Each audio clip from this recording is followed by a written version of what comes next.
kind of before. Oh, Lordy Lord. But Welcome, Anthony. My man. My man. Anthony, what we're talking about is we're now on the. I'll go back to real quick. What is your good, the bad, and the ugly of the season so far? We talking NFL? Yes, sir. Mm-hmm. Okay. The good, Atlanta's not the worst team in the league. The bad, Atlanta is in fourth place in the NFC South. The ugly, we still have Matt Ryan as quarterback. There you go. Hey. Wow. Good to know. Good to know. And Yes, we're going sir. to move due to your Dirty Birds versus the America's team. I want to know first of all who appointed them America's team because I sure didn't get I didn't get no absentee ballot. Hey, I've been trying to make this argument with my wife every day. I want to know. 3 years. My wife is a diehard fan. I said, "Why are you a fan?" She said, "Well, my daddy was a fan." I said, "Well, okay, you don't have you don't have no other team you like." She said, "Well, I root for your Falcons except when they played the Cowboys." I said, "Well, why you like the Falcons?" Because you like the Falcons. So what? Come on, man. No, don't get me wrong. That's just my wife, and I kid, I joke, baby. I love you if you're watching this. It's Friday. I got to spend 2 days. It's Friday, and I'm working from home next week, so I'm home for the next 10 days. So I better be nice. But honestly. Atlanta is weird. Atlanta has turned into Dr. Jekyll, Mr. Hyde. They are bad. There's no doubt about that. They are a level of bad that I have not. They weren't even this bad when I was a little boy with the Grits Blitz. They were at least always closer to 500, either right over or right under. And then, of course, the Vic years when things were looking really good. Then there's that really weird Super Bowl year when it's like, we got Jeff George as our quarterback and we going to the Super Bowl. Okay. All right, cool. I think Atlanta is going to play Dallas close. I think Atlanta probably maybe smells some blood in the water. They do have a lot of young players. They smell the blood in the water. It's like, well, if the Broncos beat them, then maybe we can beat them. So I don't know. I'm not really following this coach like that to know what kind of motive. Well, the record speaks for itself. He's not the world's greatest motivator, but we shall see. I think it's going to be a closer game than everybody expects. I think the boys are going to come out hard because they're going to have something to prove after that loss last week. But I think it's going to be closer than everybody expects. There may be an almost upset at Jerry World. There may be another upset at Jerry World. I'm not going to put a guarantee on it, but I definitely would love for it to happen just for the simple fact, not because I want to see my wife mad, but just because I want to have some things to say to Miss Janae Strother come Monday. I don't look. If I got to hear one more time about the race not be given to the swift and the victory and the battle to the strong, I'm gonna be like, well, we wasn't fast or strong, and we still beat y'all. So maybe y'all should have ate your Cocoa Pops. Did you ever think about that? I don't know. Are there any? Is there an injury report? Are you guys fully healthy to go? Are you missing some players questionable? Man, I don't know. I spend 6 out of 7 days out of the week tracking college football. I ain't tracking nobody in Atlanta. Look, all I know is they're gonna have 11 guys on defense and 11 guys on offense, and half the ones that's healthy play like they hurt. So who knows? Fellas, do you care to interject? What do you think about this game? I think that the Cowboys are going to come out hot, just like you said, because they got something to prove for sure. I know from a Dallas standpoint that they're bringing Michael Gallup got activated off IR, so I think he's playing. So they have another weapon on offense. But Randy Gregory on defense went onto IR, so they lost somebody on defense. So I think the offense for Dallas is going to go off, but I also think the offense for Atlanta is going to go off because I don't think Dallas's defense is where it needs to be, and I think Atlanta's offense can score, and they're going to score on them. Now, I think the interesting dynamic here is the Dan Quinn coach defense for Dallas playing his former team. I think that might maybe put the needle in Dallas's favor when it comes to that. But I think Dallas wins by at least 10. Okay. I see the add on to what I said. I think Kyle Pitts is going to have a decent game. I think he's going to have a better than decent game. I mean, I know Diggs is nasty, but he was not a presence on Sunday. So we'll see. He might come out with a chip on his shoulder too, but I think Pitts is going to have a real good game. So we shall see. Hopefully he doesn't catch the Julio Jones turf toe and then wind up being on IR every other season for the rest of his career. Abs, what do you think? I don't recall. I'm sorry, I was away for a little bit, but did y'all talk about Ridley taking some personal time off? No, we didn't. So Okay. we know he's going to be. We know we hope he's doing well. Thoughts and prayers for him. Yeah. So Because that's he didn't join them the first 2 weeks because he was supposed to. I know they were in London against. They were in London. He didn't go with them, and then after that he said, "Yeah, I'm taking some personal time away." yeah. So he's out, and I think that needs to be brought up, but because he's dynamic as any other wide receiver in the league. So, and Matt Ryan, I don't care what anybody says. Like, I don't know why people are shitting on this man, but I'll tell you why. When you why finish, you interrupting me? I said when you I'm finish. in the middle of saying something and you interrupted me. My bad.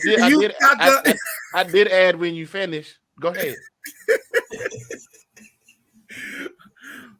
Matt Ryan is as legitimate of a quarterback as any quarterback in this league. Like, honestly, he throws up like a consistent 4,000 yards every year. So, honestly, I much respect to him. And the however you say resurgence, however you say that, Yep. of Cordell Patterson. I'm trying to tell you guys, I'm excited to watch this man. Okay, like this man, like honestly, out of nowhere, is having a hell of a season, and nobody is talking about it. Nobody is talking about it. To me, comeback player of the year, right there. I know Dak Prescott. Oh, he broke his leg. Yeah, whatever. Whatever, broken ankle. Yeah. But this man literally was designated as a kick returner. And all of a sudden, he's just showing out. He's playing tight end. He's playing offensive line. He's playing running back. Hell, let him take Matt Ryan's job. Like, you know what I'm saying? Like he's doing it all over the place. I'm trying to tell you, this man is exciting football. And to me, between him and Kyle Pitts, this game is going to be a lot closer than what people are really trying to say it is. Like, honestly, do not be shocked, especially with Randy Gregory out. Like right there, like that defense did not look good with Denver. And I tell you what, Atlanta has more weapons than Denver does. So I can see Atlanta pulling the upset. Don't be surprised with that. I think you got Anthony confused. You said Atlanta has more weapons than Carry to 5, divide that by 3. Okay, if you say so, man. I'm sorry. Name who's their starting wide receivers? Cortland Sutton's pretty good. Jerry Jeudy. Patrick. Judy's hurt. Judy's been hurt. Like, honestly, like you can't even count on that man. You know what I'm saying? And he's an Alabama kid, so you don't even know what's in his attic. So you don't even know what. Like, honestly, we just waiting for these Alabama boys to start falling out of the league now. So I'm just saying. I think between Pitts and Cordell Patterson, and they lucky that Ridley's just not there. And like, honestly, Atlanta could be a legit team if their defense was better. Well, I agree. Well, did you want to say something, Ant? I was just gonna say I have learned to adopt the Nathan Snell philosophy of trust your eyes, and I don't get to see. I'm not spending any money for any extra NFL ticket or nothing like that, so I don't get to see a lot of Atlanta games here. I get to see all the Cowboys games because all we get is, see, the thing, it's funny. We get all the Browns games because it's not even local, but we get the Browns games because of Baker, because they still love Baker here, like touchdown Jesus or something. But I've learned to trust my eyes, and what I've seen out of Atlanta consistently since that Super Bowl fiasco is Atlanta has become the poster child in the NFL for having a lead and giving it away, which is why I was happy with the win last week, because they scored the go ahead touchdown or field goal or whatever it was, and then I said, it's too much time left on the clock. And sure enough, the Saints came back and scored. And I said, well, babe, I guess we can go ahead and chalk up this L. I didn't follow it no more. I checked the scores later that night. I was like, they won? Because they just don't. Atlanta just does not do that. They've got to have, like, you got to spot. Atlanta has gotten to the point where you got to spot on 50 points for them to win. And and then when they do win, it's like last week. They played a complete game last week, which shocked me. They play these inconsistent games. Like they have a game, they'll have a great first quarter and then lay down for 3 quarters, or they'll lay down for 3 quarters and wake up in the fourth quarter, which is why, to go back to what you said, Ab, I love Matt Ryan. Matt Ryan will always and forever be one of the top 2 quarterbacks to ever play for the franchise. He and Michael Vick. Say what you want to say, those of you watching, about what he did. Whatever. But the boy was a bad quarterback. The boy was a bad dude. But one thing I know about Matt Ryan is he's also inconsistent. He could be playing a game 85% completion rate with a 3-point lead in the fourth quarter and throw an interception where there was no way that he could not have seen a defender unless he was jumping up and down, waving the sign, unless he had an invisibility cloak, there's no way he couldn't have seen the defender and just throwing picks. So that's just me as a Falcons fan. That's all. You know what? I hope they win. I want them to win. Do I think they'll win? Maybe not. Anthony, I don't think that's inconsistent. I think that's like Taylor Heineke. That's inconsistent. Like Matt Ryan, that's not thinking, not like, you know what I'm saying? Like, I don't think that's, maybe, I guess the better thing to say is it's not as inconsistent as a lot of other quarterbacks. It's less inconsistent than a lot of other quarterbacks. Okay, I take Matt Ryan. You want to trade? You want to trade? Okay. You take Taylor Heineke. We'll take Matt Ryan. It can't be no worse. I'm gonna tell you what. Here's my litmus test.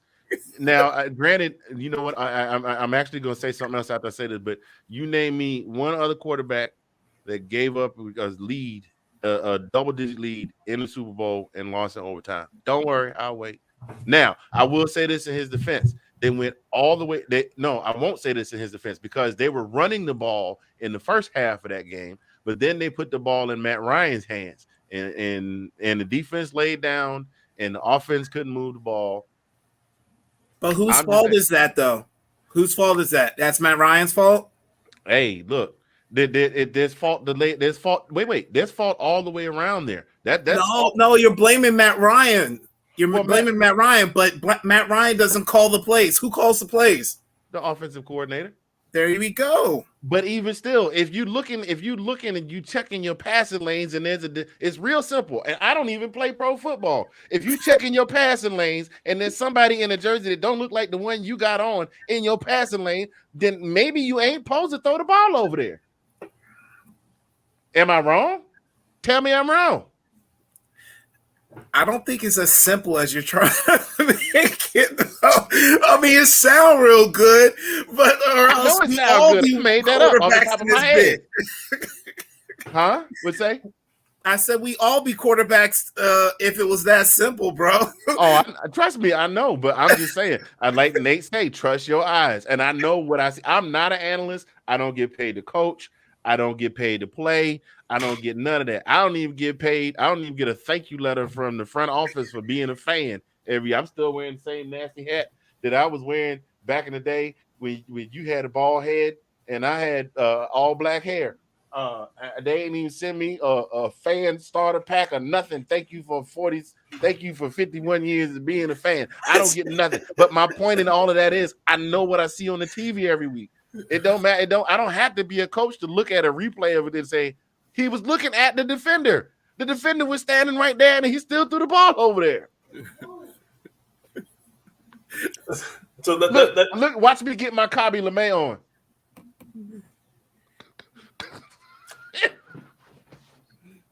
Let me jump in here. So I think that after the Denver Broncos putting 30 on the Cowboys, and the Cowboys didn't score until the fourth quarter, I'm not going to even sit here and act like I didn't know this was coming, or act like I know this was coming, because I did it. I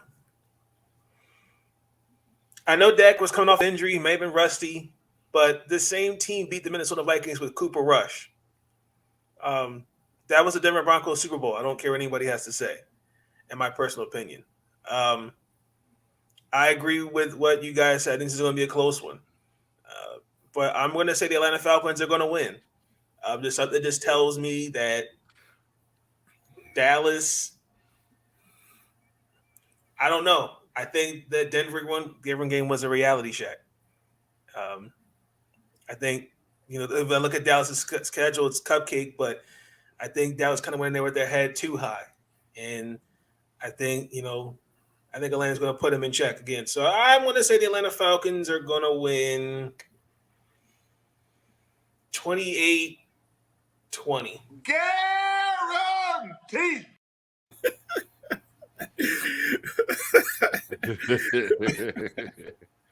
Hey, I gotta jump in before you move on. I gotta give a shout out to your comment section.